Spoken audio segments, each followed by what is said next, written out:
안녕하세요 여러분. 2016년 1회 정보처리 기사 네 번째 과목 기출문제풀이 시작하도록 하겠습니다. 자, 벌써 네 번째 과목인데요. 네 번째 과목은 소프트웨어 공학 과목이죠. 자, 소프트웨어 공학은 과거부터 그죠? 2016년 1회까지도 기출문제 충실히 반영하여서 20문제 중에 출제 비중 매우 높게 여러분이 봤던 문제 실제 시험장에 가셔서 풀고 나오실 과목이에요. 자, 2016년 1회가 출제 경향이 약간 변동의 흐름이 감지되는 회차이기 때문에 잔뜩 긴장하고 계시겠지만 데이터베이스 과목도 그렇고 자, 네 번째 과목인 소프트웨어 공학 과목도 그렇고요. 여러분이 기출 꼼꼼하게 3년치 공부 명확하게 하고 가시고 당연히 여러분 정규이론반 수강 꼼꼼히 하셨기 때문에 특별히 어려움 없이 고득점 받으실 수 있습니다. 자, 여기서 말하는 고득점이라는 건 20문제 중에 15문제 이상은 맞으실 수 있다는 얘기예요. 자, 과락은 절대 나오지 않는 과목인데 자, 새로운 문제 등장함에 있어서 여러분이 긴장을 좀 하시는 경우가 있어서 저희가 조금 더 열심히 공부를 하고 가자라는 거죠. 긴장 덜 하려고요. 자, 보시면 2016년 1회에는요. 당연히 기출문제 철저하게 반영돼서 소프트웨어 공학 과목 출제됐습니다. 여러분이 2016년 1회 이후의 시험을 보실 거기 때문에 이것도 큰 변동이 없다라는 거. 단 예전에 20문제 나왔던 게 한 18문제 기출문제 나온다는 뜻이에요. 자, 그러면 어떤 변화가 있었냐면요. 자, 파이에서 전체 20문제 중에서 이 객체 지향 부분은 자, 몇 년 전까지만 해도 2문제였고요. 작년부터는 3문제, 4문제로 문항수가 늘어나고 있었어요. 그런데 2016년 1회부터는 조금 더 많이 객체지향적인 문제를 묻는 자, 소프트웨어 공학의 설계든 개발이든 평가든 간에 아니면 실제적인 개발론에 있어서도 객체지향에 대한 문제가 많이 나왔다라는 거죠.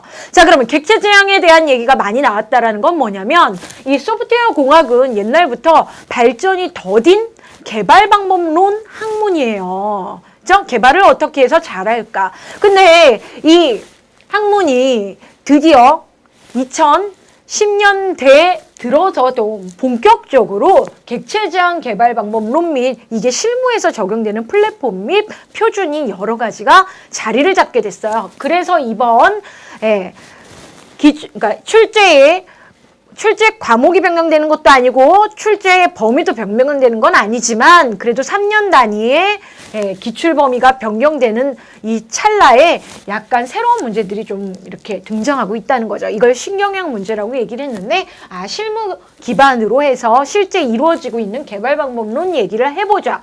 그런데 결론은 객체 지향입니다. 자, 그럼 20문제 중에서 객체 지향과 관련된 문제가 얼마나 많이 나왔는지 이번 2016년 1회차 문제를 통해서 한번 풀어보도록 하겠습니다. 자, B형이기 때문에 자 61번 정형기술 검토 문제가 보통 A형은 뒤에 나오는데 앞부분 나왔네요. 자, 이 문제도 20문제 중에 항상 한 문제 나왔던 거죠? 어렵지 않죠. 자, 프로젝트 관리를 하는데 정형기술 검토라는 건 뭔가? 자, 보시면 정형기술 검토가 오히려 여러분한테 문제 풀기는 좋고요. 또는 아예 심플하게 약자인 FTR이라고도 기출문제 많이 나왔습니다. 자, 지침사항으로 옳은 내용을 모두 나열한 것은 자, 얘는 소프트웨어 개발자들, 기술자들이 모여서 회의를 하는 겁니다. 어떻게? 품질 보증 활동과 관련되어서. 자, 그러면 모두 나열해 볼까요? 1번. 자, 왜 모였는지 의제를 정합니다. 어떤 품질에 대해 평가할 건지 주제를 정해야 되는 거죠. 그렇죠? 제한된 회의이기 때문에 그렇습니다. 자, 논쟁과 반박을 제한해요. 이게 브레이밍 스토밍처럼 자유의견을 갖다가 토론하는 데가 아닙니다. 평가와 관련된 거기 때문에 일단은 범위가 명확해야 되고요. 자, 문제 영역을 명확히 표현한다. 마찬가지죠. 논쟁, 반박, 제한하면서 문제 영역도 명확히 해야 돼요. 그게 의제와도 관련 있는 거죠. 자, 참가자 수를 제한해야만 한다. 뭔가 좀 제한적인 회의이긴 하지만 이게 명확하기 때문에 정형기술 검토 회의인 겁니다. 자, 그럼 4번 포함되어 있는 거 다 지우면 2번밖에 나오지 않죠. 자, 그래서 여러 개 다항에서 평가하는 이 객관식 문제 여러분 좋아하는 스타일 아닌 건 알지만 기출이 너무나 자주 되고 있었던 문제이기 때문에 어렵지 않게 맞으실 수 있으십니다. 자, 그러면 62번 문제 한번 가볼까요? 자, 소프트웨어 제공학. 자, 이 제공학은 관련하여서 가장 뒤쪽의 챕터죠. 그쵸? 예, 그런데 출제 비중이 예전에 정말 한 문제 나왔어요. 어쩌다 두 문제. 이게 10년 터울이 되면서 좀 많이 나오고 있죠. 자, 그런데 기사 문제 치고는 너무나 간단하죠. 자, 이 문제 처음 나오는 문제 맞아요. 근데 제가 여기다 신경향이라고 안 적고 심플하게 한 이유는 약간 아까 얘기한 실무적인 관점에서 표현하고자 얘기를 하는 거지 새로운 문제라고 보기엔 좀 너무 성의 없죠. 자, 볼게요.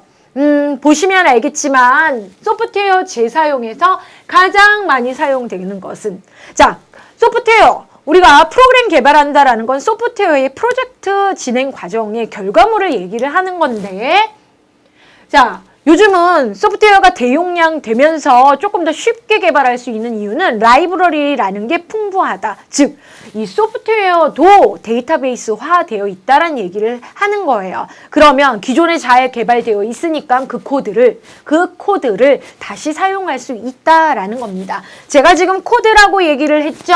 자, 보시면 알겠지만 소스 코드라고 나와 있죠. 여기서 말하는 건 그쵸? 뭔가 자료를 표현하는 그 코드가 아니고요. 명확한 문법에 맞는 명령어들의 나열을 코드라고 얘기를 하는 거예요. 명령어들. 그쵸? 프로그래밍 명령어들을 얘기를 해요. 자, 가장 많이 사용되는 건 복사해서 그대로 사용할 수 있도록 잘 만들어져 있는 소스 코드, 라이브러리화 되어 있습니다. 그렇죠? 자, 그래서 62번은 좀 간단한 표현이긴 하지만 관연도 기출에서 찾아볼 수 없었던 거예요. 자, 63번 넘어갑니다. 자, 얘도 마찬가지 신경향 문제입니다. 자, 앞에는 제가 신경향 안 붙었지만 이 문제는 신경향이라고 붙이고 싶어요. 왜냐하면 앞으로 출제가 또 될 거니까. 자, 2016년 2회차엔 안 나오더라도 3회차에 나올 수 있고요. 또는 2007년도에 분명히 다시 한번 언급이 될 문제입니다. 자, 볼까요? 자, 객체지향 소프트웨어 부분입니다. 소프트웨어 공학. 자, 그러면 가나에 들어갈 내용.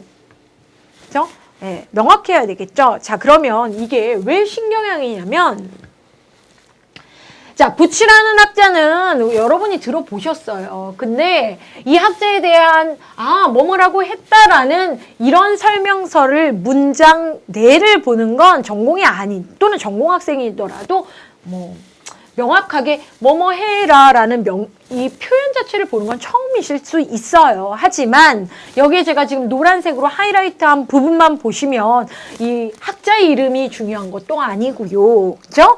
네, 내용에 있어서 객체지향적인 개념을 묻고 싶었구나를 아실 수 있습니다. 자, 이 파트는 요구사항 분석 설계 부분이 아니고요. 객체지향적인 개발 방법론과 관련된 겁니다. 자, 과거에는 람바우 문제가 나왔어요.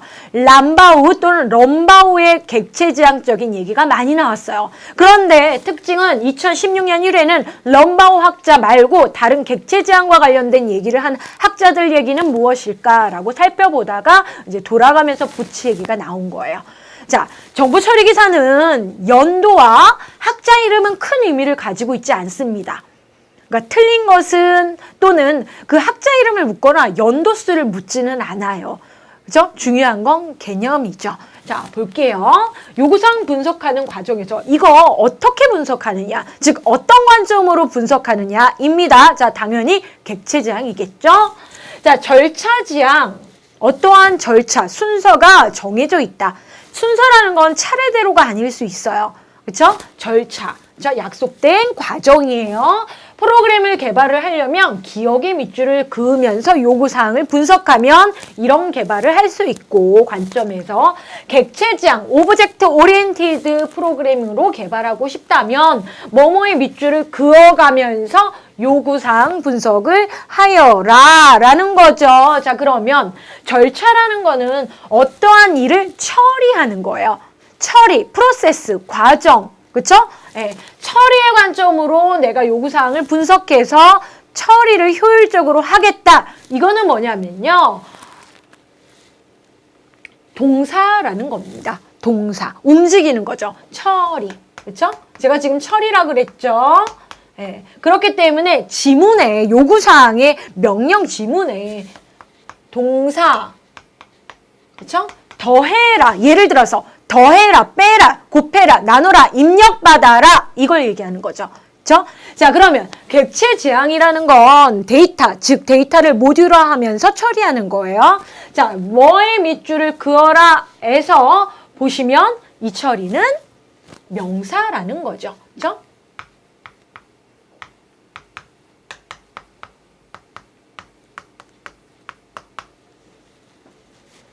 자, 그래서 보시면 알겠지만 63번의 답은 라번의 동사와 명사라는 거죠.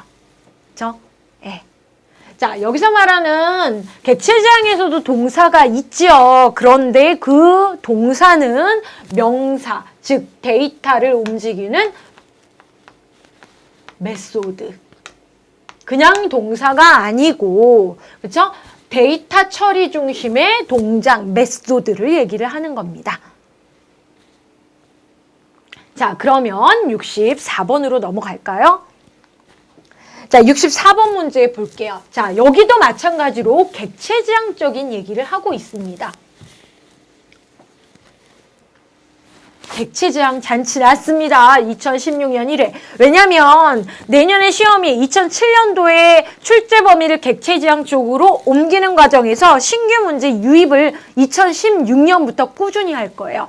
그렇죠? 그래서 객체지향 문제, 새로운 문제 은행 뱅크 때문에 이렇게 나오는 거예요. 자, 소프트웨어 개발하기 위한 비즈니스 업무를 객체화 속성. 그러니까 개발을 할 때 객체화 속성, 클래스와 멤버, 전체와 부분 등으로 나눠서 분석하는 기법은 무엇인가? 이게 객체지향적인 설계 분석 방법입니다. 그렇죠? 자, 그래서 1번이죠. 그렇죠? 1번. 여기 좀 약간 양심적으로 이 객체라는 표현을 했고 클래스라는 표현을 했기 때문에 객체가 바로 나와야 됩니다. 속성이나 멤버는 꼭 객체지향적인 얘기가 아니더라도 모듈 얘기에서 또는 펑션, 기능 얘기에서 언급될 수 있지만 객체지향, 오브젝트 오리엔티드적인 분석을 할 때는 반드시 클래스라는 자료형을 언급을 해야 되고 클래스의 자료형으로 실체화하는 객체에 대한 언급이 없을 수 없어요. 자, 그래서 64번은 간단합니다. 자, 하지만 여러분한테 이건 틀릴 수는 없고요. 그냥 문제 유형으로 좀 새롭게 표현한 문제는 맞습니다. 기출됐던 문제는 아니에요. 자, 65번 볼게요. 자, 65번은 자, 이런 소프트웨어가 품질이 보증된 소프트웨어다. 품질 보증 마크 소프트웨어에도 붙여야죠. 자, 20문제 중에 꾸준히 한 문제씩 출제되고 있는 문제예요. 그죠? 쉽죠? 자, 그러면 시험 문제는 어떻게? 돌아가면서 설명하겠죠? 어떨 땐 정확성, 어떨 땐 무결성, 일관성. 자, 문제 읽어볼까요? 소프트웨어 품질 측정을 위해서, 자, 누구 관점? 개발자 관점에서. 근데 이렇게 디테일하게 나오지는 않습니다. 자, 고려해야 할 항목으로 가장 거리가 먼 것은 다 좋으면 좋죠. 그런데 품질 측정을 할 때 개발자 입장에서는 정확하게 이 소프트웨어가 됐는가, 요구사항을 명확하게 반영해서 기능적으로도 문제가 없는가, 정확성, 자, 결점이 없는 무결성 얘기하고 있습니다. 그죠? 제어 컨트롤이 잘 되고 있는가, 자, 일관성, 처리에 있어서 그죠? 변동이 없고 잘 반영되는가. 자, 심플함은 좋은 느낌의 단어이긴 하지만 소프트웨어 품질 측정에서 꼭 심플한 게 좋은 소프트웨어는 아니죠. 복잡해도 뭔가 정교하게 질을 진행을 해야 할 땐 심플함이 떨어지겠죠. 간결성이. 그죠? 그러니까 규모가 크면 이건 간결할 수가 없습니다. 대부분. 그죠? 경우에 따라 다르겠지만 그래서 여러분 그냥 용어적으로만 접근하시면 안 되고 기출문제 꼭 보고 가셔야 돼요. 자, 66번. 우리 코코모 모형이 한동안 안 나왔어요. 그죠? 비용 산정. 소프트웨어를 개발할 때, 프로젝트 들어갈 때, 프로젝트적으로 관리가 들어갈 때 비용 산정 계획을 하는데 그때 비용 측정을 이 소프트웨어는 어느 정도 금액의 개발 작업이다 라는 비용 측정을 할 때 이 코코모라고 꼭 읽는 건 아니지만 코코모라고 보통 읽고요. 비용 예측 모델에 대한 설명. 이렇게 길게 나온 건 오래간만이에요. 이건 기출됐던 이력이 공부한 문제입니다. 자주 나왔어요. 아주 최근 1, 2년간 좀 코코모에 대해서 소홀했을 뿐이지 비용 측정과 관련해서 LOC, 라인 오브 코드와 관련해서 문제가 나오거나 코코모 비용 산정은 꾸준히 나왔습니다. 다시 한번 문제를 몇 년이 되긴 했지만 다시 출제를 다시 할 분위기니까 코코모와 관련해서는 공부를 잘 해두셔야 됩니다. 코코모와 모양과 관련해서 문제가 한 3가지 유형 정도 나오는데요. 이번 문제는 아주 일반적인 코코모 설명입니다. 자, 문제는 옳지 않은 것은 그럼 코코모 공부를 한번 해볼까요? 자, 학자는 보햄입니다. 자, 다시 한번 얘기하지만 정보 처리는 학자 이름을 틀리거나 맞게 안 합니다. 그쵸? 무조건 맞는 거예요. 자, 코코모는 보햄이 제안했어요. 그 학자가. 자, 그러면 소스 코드. 앞에서 소스 코드? 프로그램 개발할 때 라인. 그쵸? 명령어들. 소스 코드의 규모에 의한 비용 예측 모델입니다. 그쵸? 규모. 그러니까 100줄짜리 프로그램과 10,000줄짜리 프로그램은 어느 게 비용이 더 많이 드냐 이 얘기하는 거예요. 당연히 10,000줄이 더 비용이 크겠죠. 그렇죠? 자, 소프트웨어 프로젝트 유형에 따라 다르게 책정되는 비용 산정 수식을 이용을 합니다. 그렇죠? 예. 자, 그러니까 유형에 따라는 규모와도 관련이 있는 거죠. 자, 코코모의 방법은 가정과 제약 조건 없이 모든 시스템이 동일해요? 아니죠. 모든 자 나오면 의심해요. 뭐뭐만 자 나오면 의심하는 과목이 소프트웨어 공학이에요. 자, 그럼 모든이 아니죠. 제약 조건이 있죠. 규모. 그렇죠? 예. 유형에 따라 어떤 소프트웨어냐. 자, 같은 규모의 소프트웨어라도 그 유형에 따라 비용이 산정된다. 자, 2가지입니다. 자, 규모와 유형에 따라 비용 산정이 되는 게 뭐요? 코코모이다. 자, 코코모 프로젝트와 관련해서는 여러 가지 이제 종류를 모드별로 나눌 수 있는데 조직형, 반분리형, 내장형. 자, 그런데 최근 트렌드는 뭡니까? 이런 한글식 표현보다는 오가닉이나 세미 디텍티드나 인베디드 모델 해서 영어로도 정리 한번 해두세요. 자, 코코모는 2016년 2회, 3회 중에서 또는 이후 근접한 이후 출제에 꼭 다시 한번 나옵니다. 간혹 나오는 문제는 아니라고 봅니다. 자, 그러면 67번 볼게요. 또, 그쵸? 객체 제한 기법 나온 거 보이시죠? 자, 이 문제는 꾸준히 출제되고 있었고, 자, 객체 제한을 그전에는 어떻게? 용어 중심으로 공부하고 가시라 그랬죠? 그죠? 근데 이제 모델 중심이나 설계, 이런 쪽에서 또는 학자가 얘기한 얘기가 좀 범위를 좀 넓혀서 객체지향적인 얘기를 하고 있는 거죠. 벌써 3문제, 4문제 넘어가고 있죠. 객체지향이 20문제 중에서 정말 4분의 1 정도 출제된 게 2016년 1회입니다.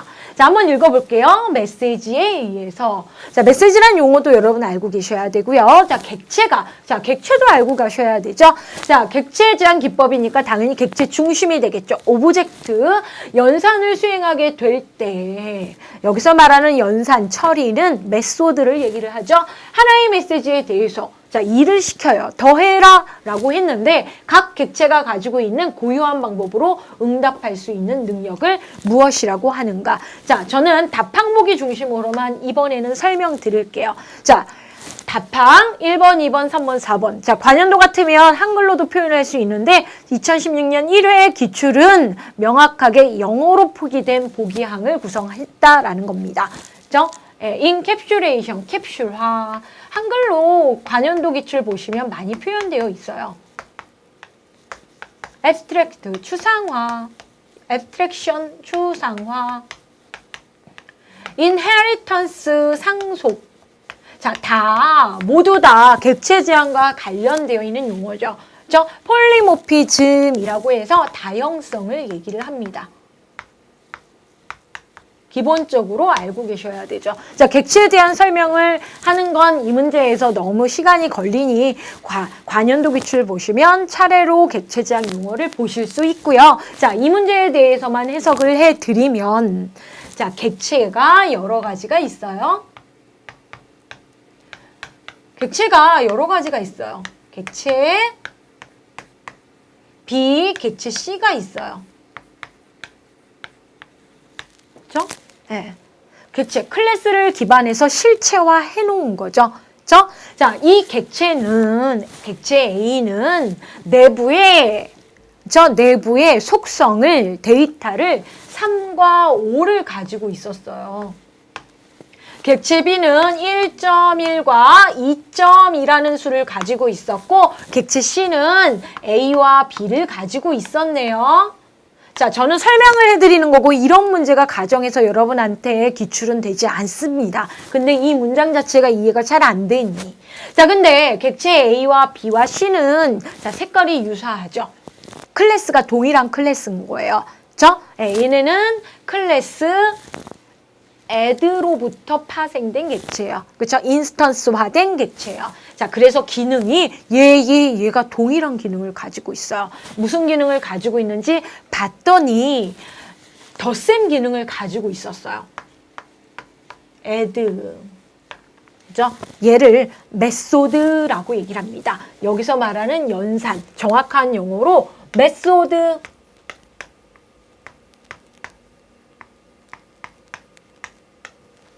그죠? 네. 자, 얘도 add. 자, 두 개를 더하는 기능. 그죠? 네. 내부적으로 이렇게 가지고 있었다는 거죠.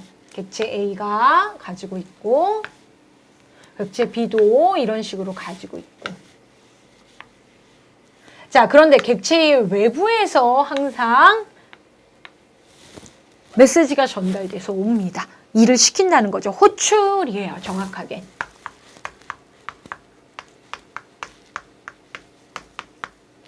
외부 접근이 일어나고 호출하는 거죠. 그렇죠? 자, 메시지가 객체 A와 B와 해당 언어나 문법에 맞춘 설명은 아니고 개념에 대한 설명을 해드리고 있습니다. 자, 더해라 라고 메시지를 딱 객체에 도달시키면 자, 객체 A와 B와 C가 각각 객체의 상황에 맞춰 고유한 방법으로 응답합니다. 자, 어떻게 더해라 했기 때문에 객체가 반응하죠. 메소드가 반응합니다. 그래서 내부적으로 3 더하기 5를 해서 8 결과를 자, 얘는 1.1 더하기 5.5 아까 2.2 즉 정수 덧셈, 실수 덧셈. 얘는 뭡니까? A와 B를 더해라. 자, 문자열을 연결 뭐 이런 식으로 반응을 해서 결과를 얻어서 답을 주는 거죠. 그렇죠? 네, 줄 수도 있고, 그렇죠? 응답을 어떤 식으로 하느냐는 요구하는 만큼 반영을 하겠지만 얘는 8, 얘는 3.3, 얘는 문자열. 정수 결과, 실수 결과, 문자열 결과를 반응을 합니다. 자, 이 얘기를, 자, 이 상황 전체를 다형성, 폴리모피즘 구현이 된다라고 얘기를 합니다. 자, 그래서 얘는 뭐 정확하게는 뭐 오버로드 작업이 된다라고 또 얘기를 하는데, 자, 보시면 알겠지만 객체 제한 기법과 관련된 가장 뭐 기출에서도 빈도도 많은 다형성 문제였어요. 자, 그럼 68번으로 넘어갈게요. 자, 소프트웨어 개발 비용 얘기가 뭐 코코모에서도 일반적으로 얘기가 되어 있지만, 자, 비용을 산정할 때 산정 요소로 알맞지 않은 것은 자, 소스 코드 규모 말고도, 유형 말고도, 자, 소프트웨어 자체 요소로 문제, 자, 복잡한 게 아무래도 비용이 더 많이 들어가겠죠? 또 시스템 규모 커야지 좀 일반적으로는, 그쵸? 그리고 좀 규모가, 받침이 되고 개발 기간도 좀 있고, 자, 신뢰도도 개발 비용과 연관이 있습니다. 분명. 자, 개발에 필요한 인적 자원, 하드웨어 자원, 소프트웨어 자원, 어떤 버전이냐에 따라서 당연히 개발 비용이 더 많이 들 수 있어요. 그죠? 네, 플랫폼 환경이 뭐냐에 따라서. 자, 용어가 좀 어려울 수는 있는데 이 문제 자체가 기출에서 많이 나왔던 문제, 일반적인 문제 재구성한 거기 때문에 신경향 문제가 아닙니다. 자, 그러면 PM이라고만 나온 게 아니고 영어 적혀져 있는 거 보이시죠? person month, 즉 한 개월당, 1개월당 몇 명의 개발자가 필요하느냐 이 얘기예요. 즉 개발자가 몇 라인 개발하느냐. PM이라고 얘기를 합니다. 당 제작 때는 평균 LOC 등이 있다. 아, 개발자가 한 달에 한 명이 100줄 개발하는지 1000줄 개발하는지 이거에 따라서 뭐 비용, 그렇죠? 연봉 얘기하고 뭐 그런 거예요. 자, 그러면 4번이죠. 관리 방법론에 따라 생산된 문서 관리 비용 등이 있다가 개발 비용 산정. 자, 비용을 산정해서 개발에 들어가야 되는데 이거 전후가 지금 좀 바뀌어져 있는 상황인 거죠. 자, 그래서 68번은 4번이 답이 아니에요. 계획 단계 전후 관계가 좀 바뀌어 있죠. 그죠? 자, 69번 봅니다. 자, 소프트웨어 프로젝트 관리를 좀 더 효율적으로, 효과적으로 수행하는 데 필요한 3P. 자, 다음 중 3P가 아닌 것은 1년에 한 번 꼭 나오죠. 그죠? 조금 요즘 들어서 자주 나왔는데요. PPP. 자, 얘도 보세요. 과거 같으면 그쵸? 예, 영어가 그렇게 신경 쓰이진 않지만 패싱 같은 거는 뭐 처음 나온 보기이긴 하네요. 그죠? 자, 프로블럼, 프로세스, 피플 해가지고 나와 있네요. 그죠? 자, 3P는 워낙 자주 나온 문제예요. 자, 70번 딱 반입니다. 70번. 소프트웨어에 문서화의 표준이 되어 있을 때 자, 소프트웨어 문서화 작업은 잡무가 아닙니다. 문서화를 하면 유지보수가 매우 좋죠. 그죠? 예, 개발자가 얻는 이득으로 가장 거리가 먼 것은 개발자 힘들긴 하지만 볼게요. 자, 시스템 개발을 위한 분석과 설계가 용이해집니다. 왜냐하면 이력이 있으니까 문서화를 잘 체계적으로 해놨으니까 유지보수가 용이해요. 비용이 더 적게 들어요. 소프트웨어 관리하는데 개발 비용이 적게 들어요. 확장성이 있어요. 확장성이 좀 확장성이 있다라는 표현이 아주 일반적인 표현은 아니지만 확장이 용이하다. 다시 프로그램 확장이 용이하다. 이게 좀 더 문법적으로는 맞는 표현이네요. 자, 프로그램 개발 인력이 감소된다. 그건 영향이 직간접적으로 없습니다. 그죠? 예, 인력이 감소되는 것도 아니고 증가하는 것도 아니고 영향관계에 대해서는 특별한 표현이 없습니다. 자, 답 4번이에요. 자, 71번 갑니다. 자, 데이터 모델링에 있어서 설계에 있어서 ERD 그죠? 영어 나와 있으니까 너무 좋죠? 자, 뭐예요? 엔티티, 개체. 이거 데이터베이스도 아닌데, 그쵸? 릴레이션십, 관계, 다이어그램, 그쵸? 도형을 통해서 개체와 관계의 모형을 표현을 하는데, 자, 그와 관련된 것은, 그쵸? 무엇을 나타내고자 하는 것인가? 개체와, 그쵸? 관계들의 표현. 데이터의 구조와 두 가지예요. 엔티티, 데이터 구조와 그들 간의 릴레이션십을 표현하는 거죠.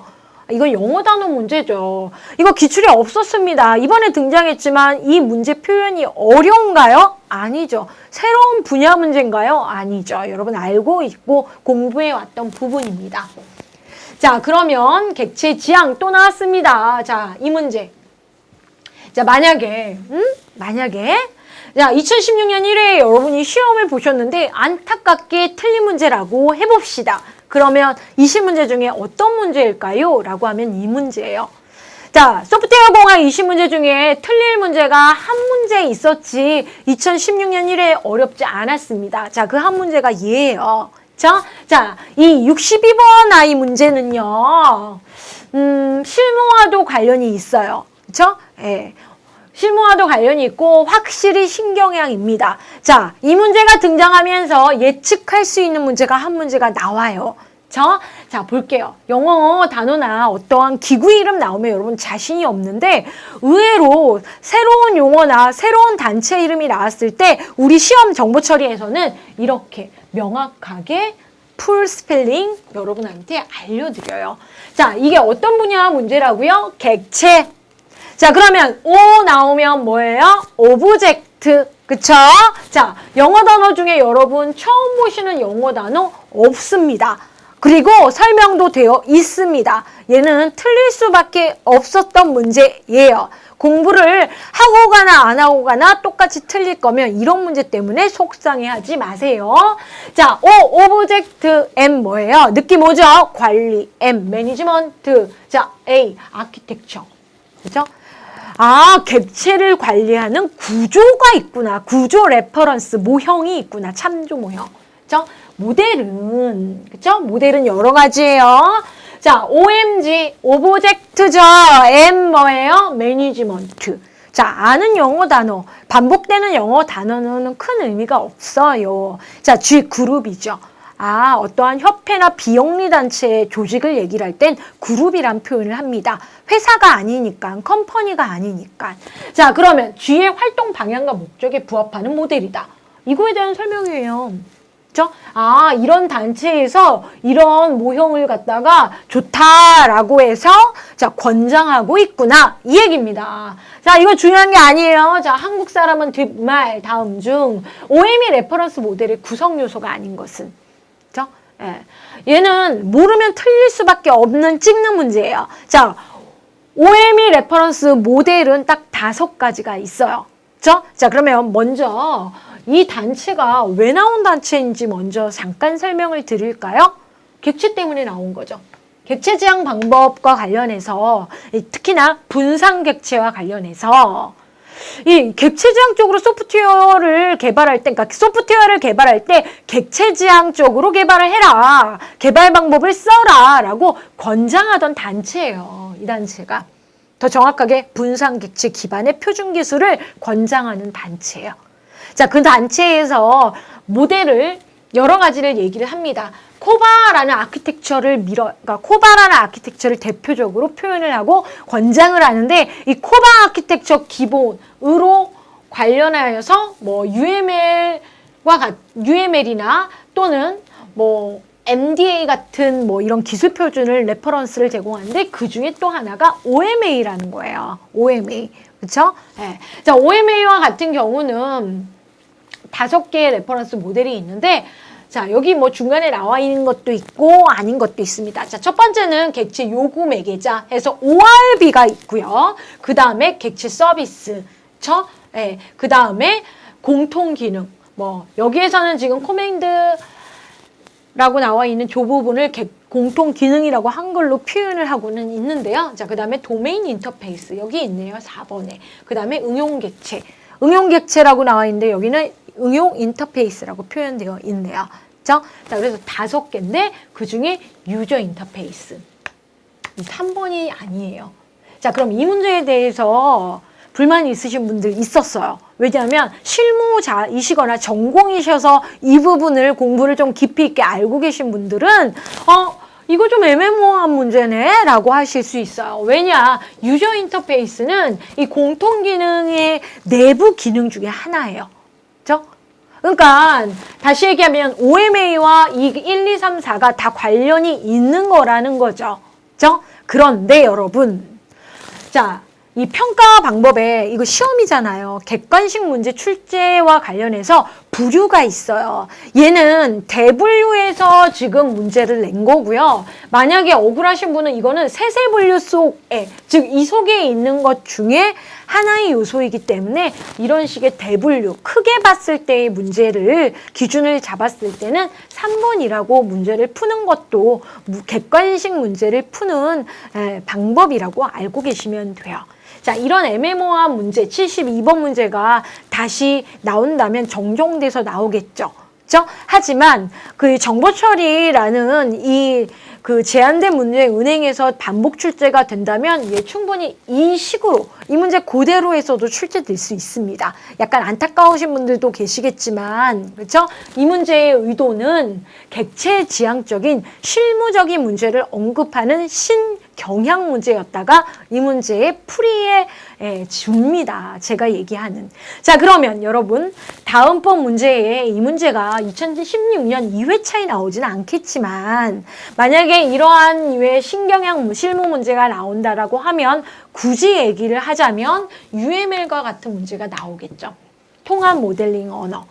아주 실무적으로 많이 사용을 하고 있고요. 뭐 선택적인 게 아니고 무조건적으로 표현하는 언어니까 뭐 이런 용어들. 자, 여러분이 만약에 실기 시험 보시면 충분히 뭐 자주 들어보실 단어이기 때문에 객체 지향의 필기에서는 신경향이기는 합니다만 여러분 이런 문제에 나온다고 해서 너무 당황하지 마세요. 그렇죠? 운이 좋으면 맞으실 수 있고요. 만약에 이거 보고 가셔서 나오면 그렇죠? 당연히 맞죠. 근데 당황하지 않으셔도 될 문제. 일부러 틀리라고 이 공단 측의 문제은행 구성에 있어서 내 문제에 민감해야 하지 마세요. 여러분은 합격 70점 맞고 80점 맞고 합격하는 게 목표이지 100점 맞으면 기분은 좋겠지만 그 정도로 정보 처리의 필요성도 있지만 저는 뭐 강사이기 때문에 이렇게 얘기하면 너무 속상하긴 하지만 그래도 여러분은 실기까지 한 번에 합격하는 게 가장 큰 목표입니다. 그렇죠? 자, 73번 케이스 문제 나오고 있습니다. 자, 다시 기출 기반으로 돌아가고 있죠. 자, 케이스라고 있고 한마디로 뭐라고? 요 자동화 도구. 자, 그래서 설계를 하던 개발을 하던 평가를 하던 전 과정을 자동화 도구를 이용해서 표준화하자라는 의미를 가지고 있죠.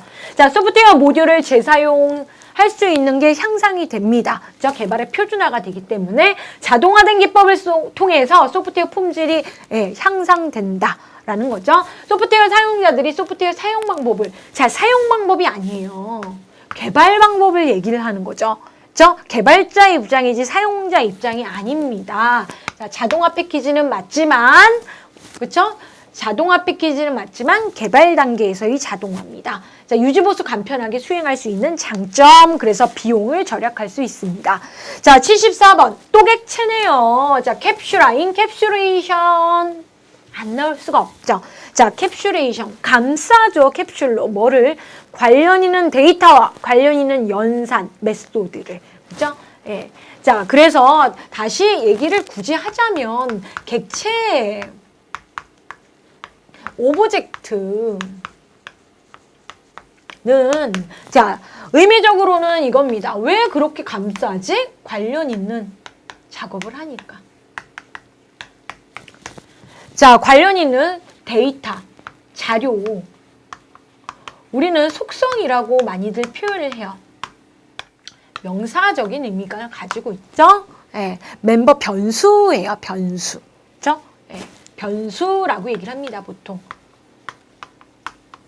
자, 그것과 이 데이터를 처리함에 있어서 관련 있는 연산, 함수, 처리.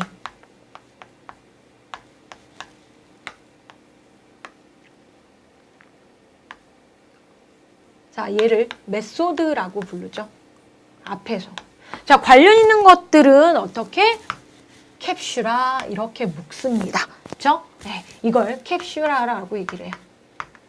관련 없는데 캡슐화를 하면 안 되죠. 이거 설계죠. 자, 변경 발생 시 오류의 파급 효과가 적다. 왜냐하면 요 안에서만 변경되기 때문에 외부적인 자극과 인터페이스와 교류가 최소화하기 때문에 파급 효과가 적다란 표현을 합니다. 그죠? 네, 인터페이스가 단순화된다. 자, 인터페이스는 연산을 통해서만 이루어집니다. 자, 연산에 메시지가 전달돼요. 그죠?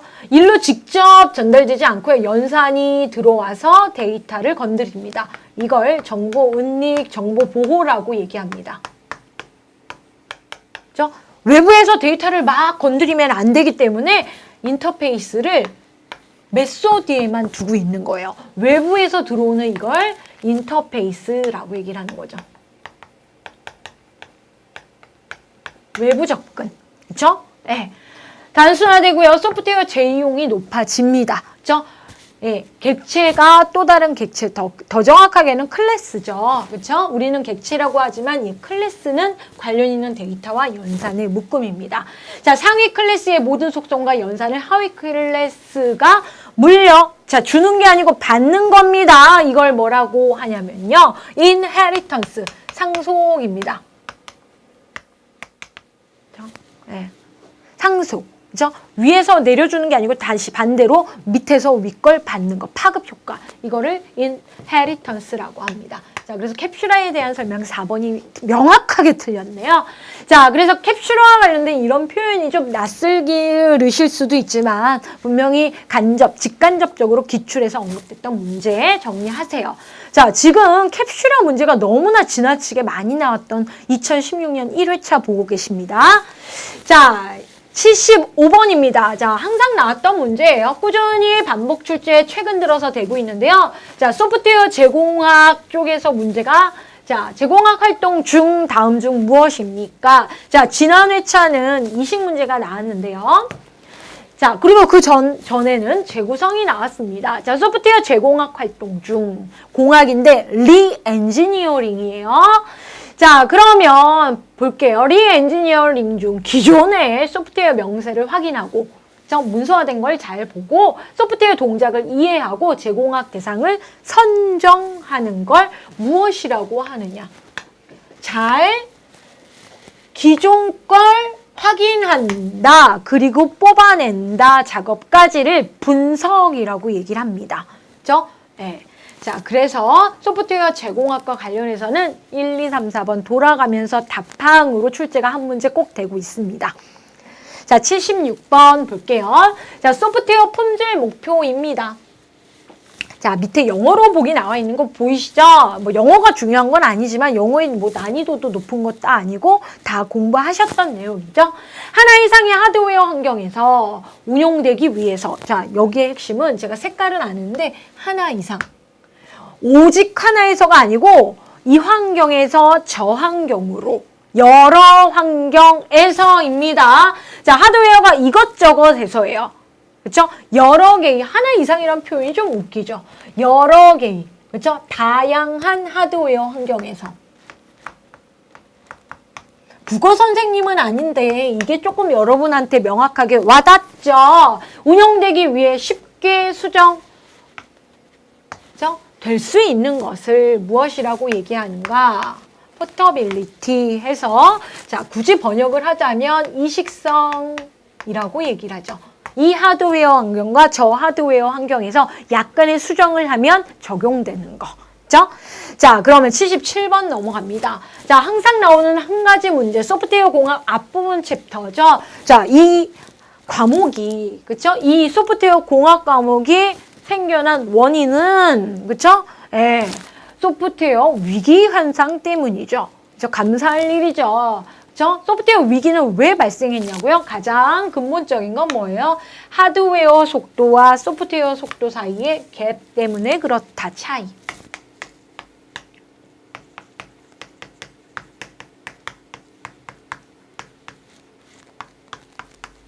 그렇죠?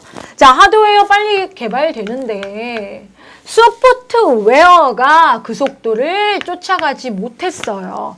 그렇죠? 그래서 소프트웨어 위기가 나오니 어떻게 소프트웨어 개발 속도를 좀 향상시키자 이겁니다. 어떤 방법으로? 소프트웨어 공학을 도입을 해서.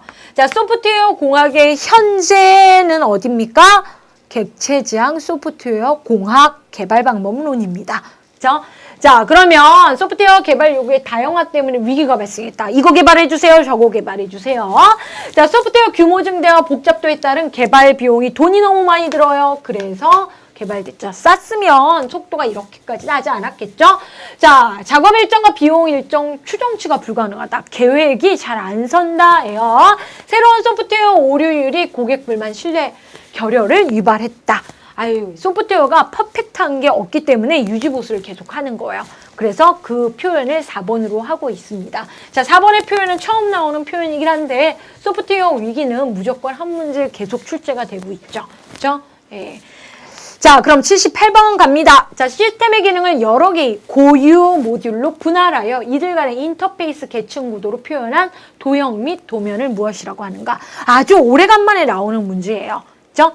아주 오래간만에. 근데 그 전에 아주 기본적으로 공부를 꼭 하고 가셔야 되는 부분의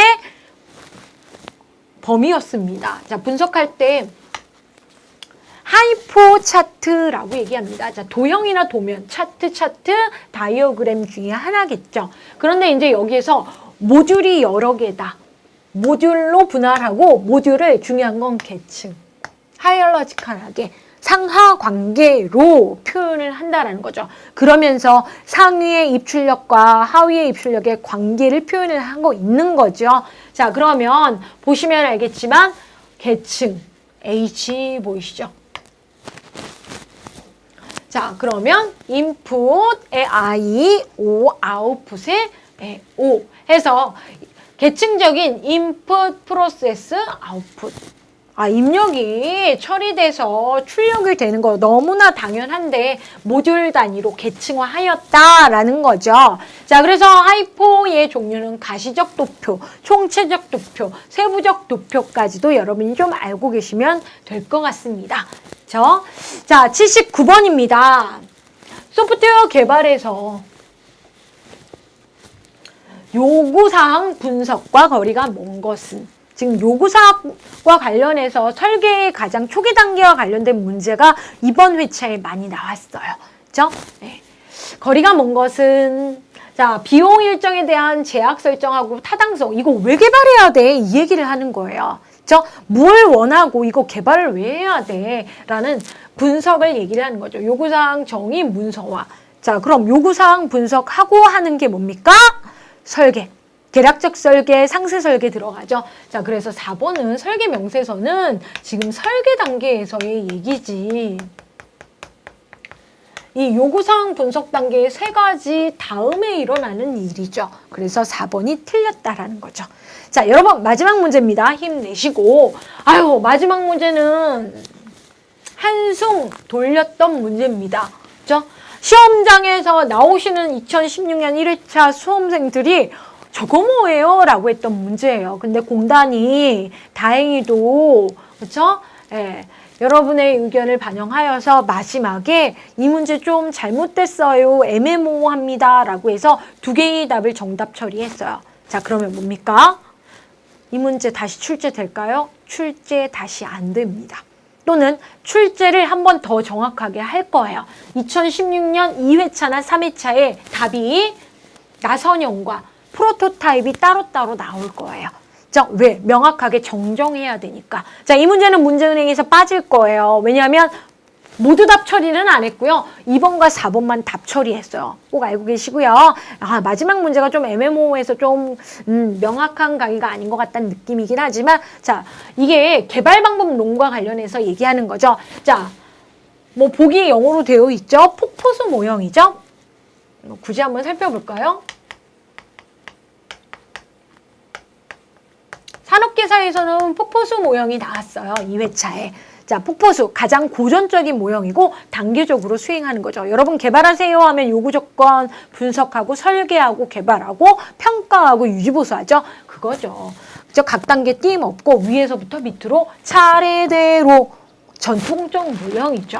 그죠? 거기에서 이제 약간의 수정이 있습니다. 그죠? 약간의 수정이 있습니다. 자, 보면 예, 프로토타입이라고 나와 있는데 이거 시제 프로토타입 자체가 시제품이에요. 시제품. 그렇죠? 예, 그래서 그냥 한글로 우리가 공부할 때는 프로토타입 모형이라고 배웠어요. 이 모형의 특징은 중간 결과물을, 그쵸? 중간 결과물을 사용자에게 보고해요. 그러니까 보여주고 그거에 대해서 수정 작업을 하는 거예요. 그쵸? 수정 작업. 자, 그러면 이번은 뭐냐면 나선형 모형 또는 점점 증가한다. 범위를 넓힌다. 점증적 모형이라고 얘기를 합니다. 영어 공부하셔야 돼요. 어쩔 수 없네요. 그리고 뭐 포지티브 모형이라는 것도 있습니다. 자, 그럼 나선형 모형은 점점 확장이 돼요. 근데 이 모형의 특징은 피드백이 되는 거에다가 위험성 분석이 키워드예요.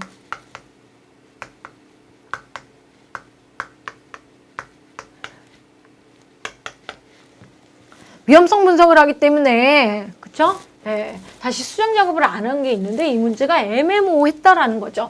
한번 읽어는 볼게요. 사용자의 요구사항을 충분히 분석할 목적으로. 사용자의 요구사항을 충분히 분석할 목적으로 하는 표현은 보통 프로토타입 모형에 많이 얘기를 해요. 왜냐하면 사용자의 요구사항을 시제품에 일부 반영하는데 약간의 혼돈은 있을 수 있습니다. 자, 시스템의 일부 또는 시제품을 일시적으로 강연이 구현한 다음 이것 때문에 4번이라고 생각하신 분이 많았던 거예요. 근데 다시 요구사항을 반영하는 과정을 이 반복하면서 이 표현 때문에 2번도 맞다라고 한 거예요. 원래 처음에 답은 2번으로 공단이 발표했다가 시제품에 대한 표현 때문에 4번도 맞다. 애매모호한 문장이다라고 했어요. 어떻게 보면 개발 방법론이 명확하게 학자에 의해서 주장하는 거니까 명확하게 그거를 단계적으로 몇 스텝이라고 주장하기보다는 이런 요소를 조금 더 신경 써라 라는 게 모형이기 때문에 문제가 애매모호하게 됐습니다. 자, 2016년 1회 말고 이전 기출에 나선형 모형과 프로토타입 모형 문제를 보시는 게 더 도움이 될 것 같습니다. 자, 80억 문제 여러분 뭐 마지막까지 수강 안 하셨어도 이 문제는 될 문제였네요. 자, 소프트웨어 공학 겁먹지 마시고 어쨌거나 두 가지입니다. 기출 열심히 보시고 또 하나는 뭐죠? 또 하나는 객체 제한 공부를 챕터를 열심히 보면 문제 3분의 1 정도까지도 많이 나오는 챕터가 명확하게 구별되어 있습니다. 여러분 꼼꼼히 공부해서 소프트웨어 공학도 고득점 꼭 받으세요. 수고하셨습니다.